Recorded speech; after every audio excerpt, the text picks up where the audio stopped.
Up next, I would like to invite Kamil and Goncalo from BoomBit, who will be talking about ranking our 5 biggest pain points in UA and how we overcame them. Hi, welcome.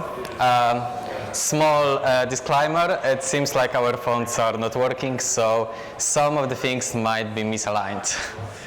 Welcome, I'm Kamil, Head of Business Intelligence in BoomBit, and with me there's Goncalo, the VP of Marketing. And today we have a talk for you about 5 pain points we think are the most important, and we would like to show you how we overcame them. 30 seconds about BoomBit. We are mostly developer. We started as a developer, but recently we also started offering other services. We are a publisher. We are offering services like the dashboard. I'm personally proud of the dashboard I created, and I will show you today. We're also selling the quality assurance, so testing, and making playables.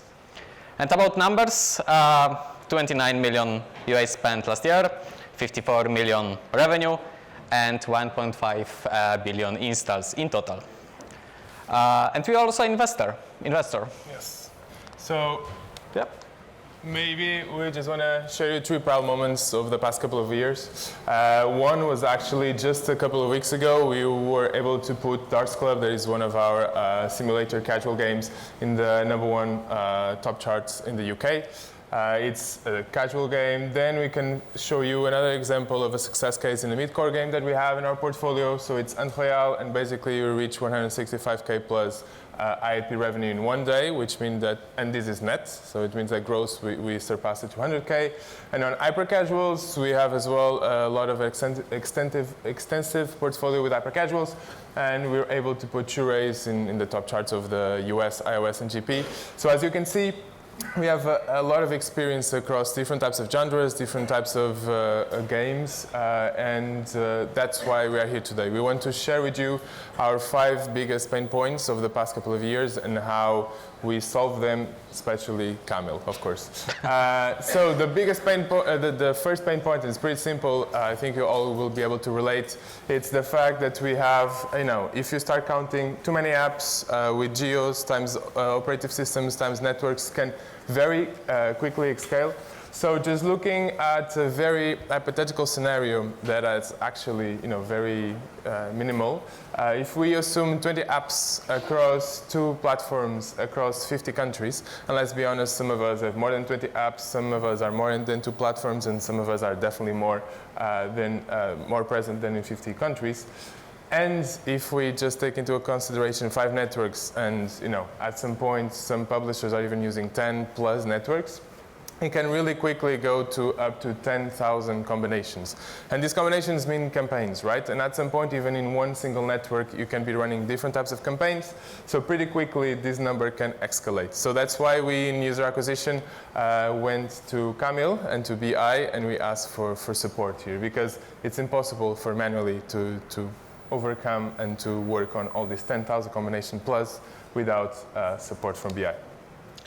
So, about the solution, we wanted something that will be very user-friendly. We wanted to really improve the quality of life for our UA managers. Thank you. So they can spend time on actually optimizing campaigns instead of iterating over every dashboards and spending like hours on clicking. So, we created BoomBit. You can see the coincidence with the name of our company. This is how it looks. This is actual data, actual GIF from the dashboard. What you can see here is the list of campaigns, or a list of ads, list of countries, list of sites, along with the performance from many sources, right? You have clear indicator of the quality of cohorts, so green, red, yellow scale. You can easily change status, name, bit, and budget in the network directly from this dashboard. You can obviously see data from MMP, from SCAT, some organic estimations. The dashboard is really suited for us, for our needs.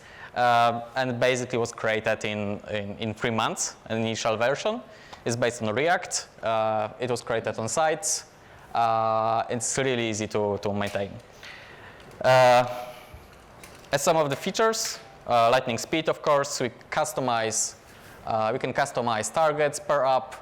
We are querying, this is important, every network API every hour.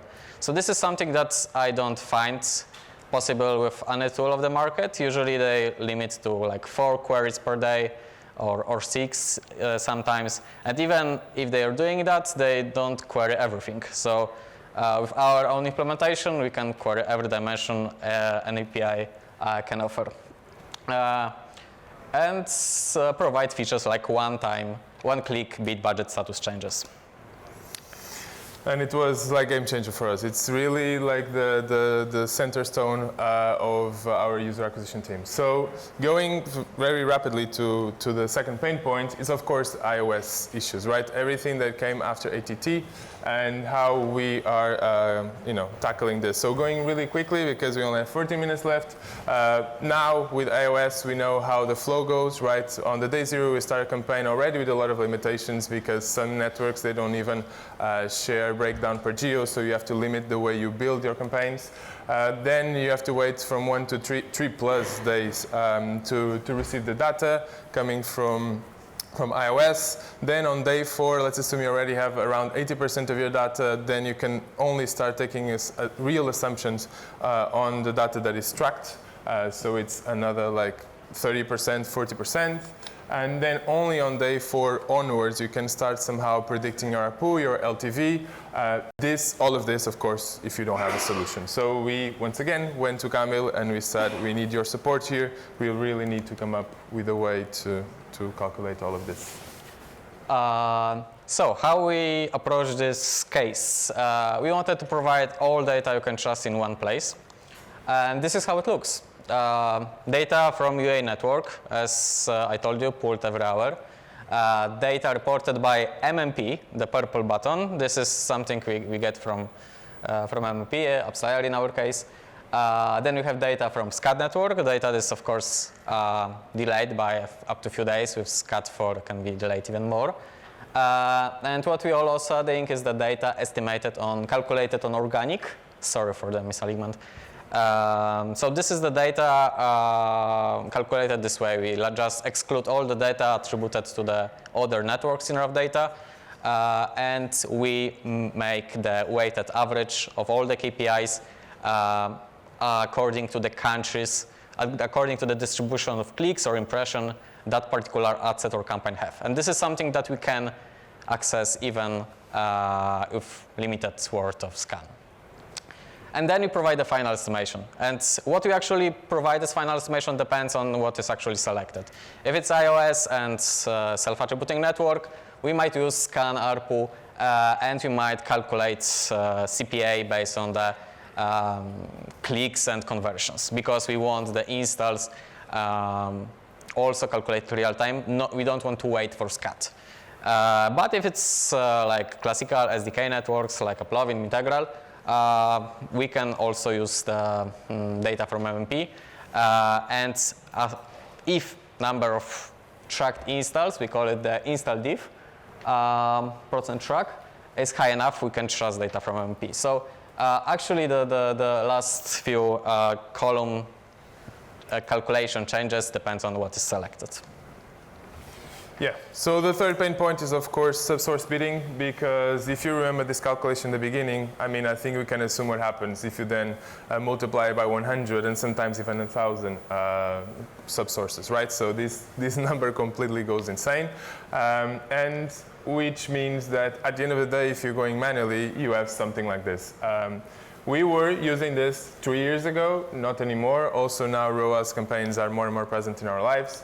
But what happens if you don't have a solution, right? Either you end up wasting a lot of time because your UA managers have to go bid by bid, subsource by subsource, and basically it's almost humanly impossible.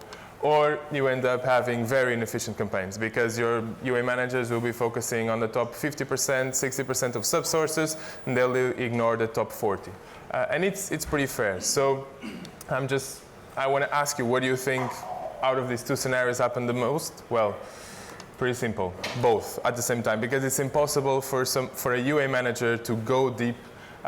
Even if he spends all this time just checking the subsources, is always going to end up not focusing on all of them. It's basically impossible. So that's why, once again, we asked Kamil to help us out. So this is a feature I am really proud of. As Goncalo showed, there are these huge CSV files. I think the one we pull from Uplovin takes like 30 megabytes or something. So even Excel sometimes have issues with opening that. And if you ask QA manager to iterate over a few tens of thousand rows, it's basically impossible. So we create a solution to unify all these CSV files, and we call that bit files. So we implemented the API of all the networks supporting subsource bidding. And every day, we run a calculation. With an internal algorithm called AlgoBit, we generate one bit file for every marketing manager we have in the company. So names are changed, but this is how it works in our case. Of course, another company can work differently. You might have one bit file or even one per network, one per campaign.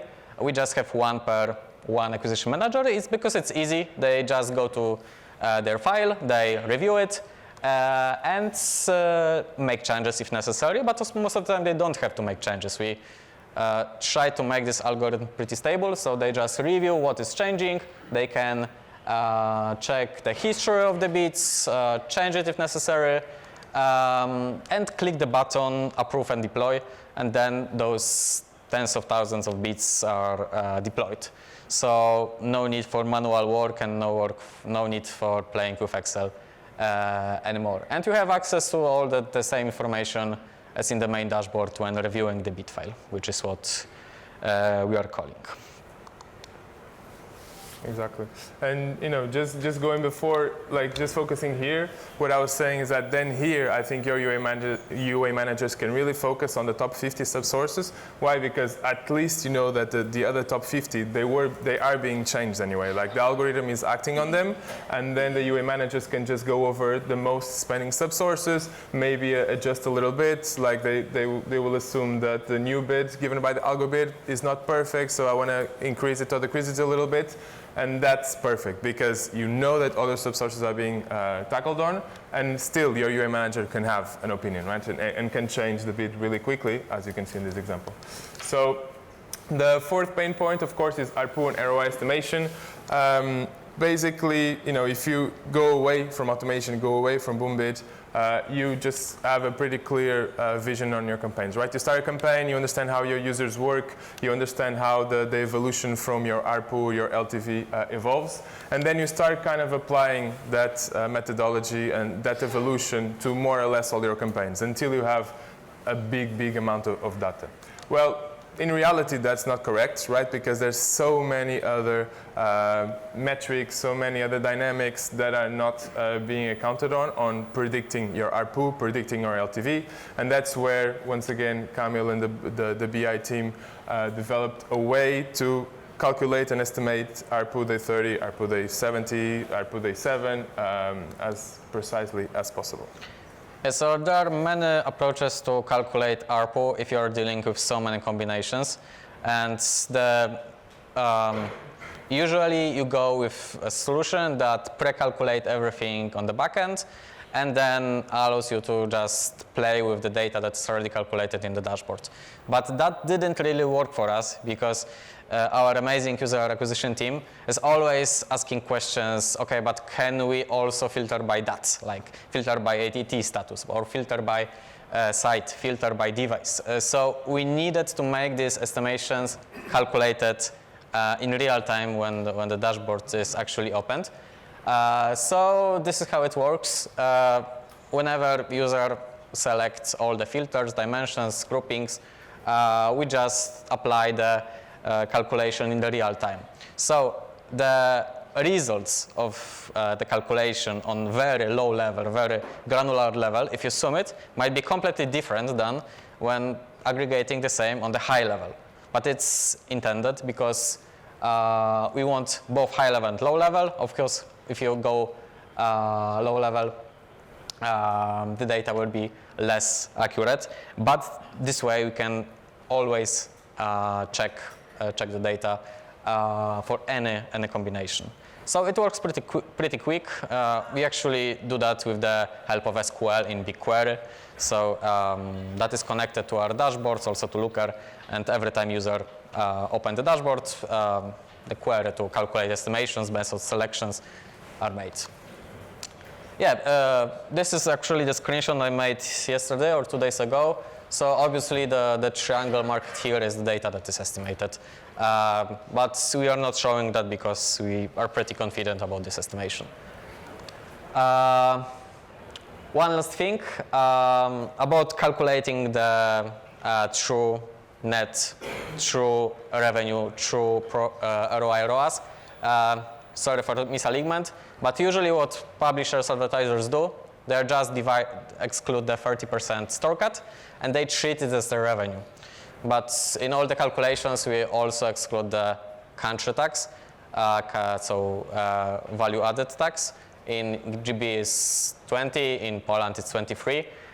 So if you are not doing that in your calculation, you're basically overestimating your ARPU or ROI by up to 20-25%.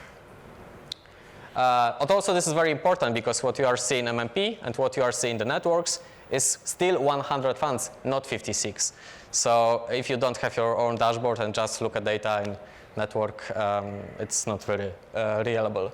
Unfortunately, networks are not doing anything to provide us true net revenue in the dashboards, but I think we have to adjust. And the last point. The last point, really quickly, because we only have 3 minutes, is the fact of missed opportunities. So for me and for my team, the golden rule is to act and not react. And this is where I think alerting and all the alerting that we have is really playing a huge, huge role for us. I'm not going to go over this because we only have 3 minutes. I think it's better for us to go straight to the alerts and what we are doing.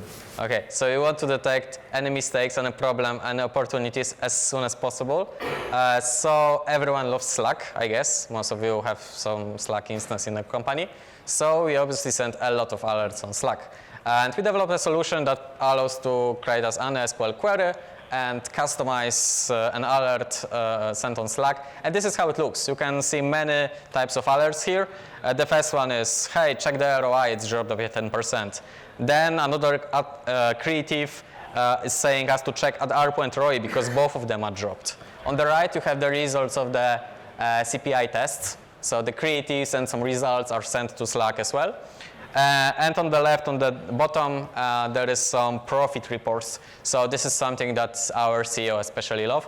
Every hour he receives the estimation on profit. If something is going in the wrong direction, he will notify us for sure. This is how it looks. The customizing the reports in the YAML. So as you can see, there are some rules that can even customize the hertz in the alert. And obviously they can be created for UA manager, for the game developer, for creative team. We have it pretty customized.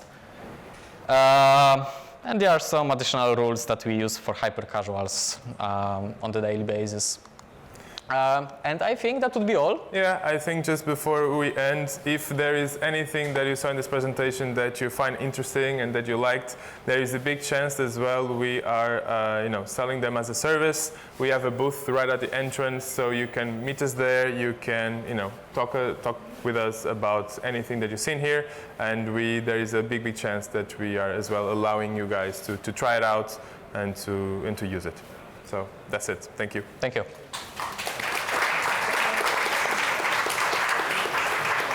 So much, guys. We have time for one quick question. If anyone has a quick question, over here, please.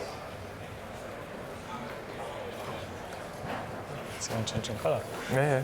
Hi, thank you for the presentation. So, creatives are a very, very important part of UA, but I didn't really see anything about creative optimization, and if you can see different networks and see your best creatives and compare how different creatives are working on different networks. Is this also part of the tool, or you don't have creative performance in there?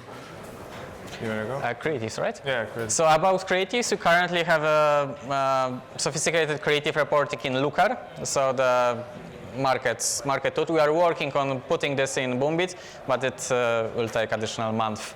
But yeah, creatives are crazy important. And we have a lot of the alertings. Like the creatives are more focused on the alerting side on Slack. Yeah. As you saw, there was like a few already there, and many more. Because as soon as one creative loses value, we are alerted, which is, I think, something amazing. So the UA manager knows that one creative is not being efficient, just needs to go there, remove that creative, add a new one, and yeah. So a lot via Slack.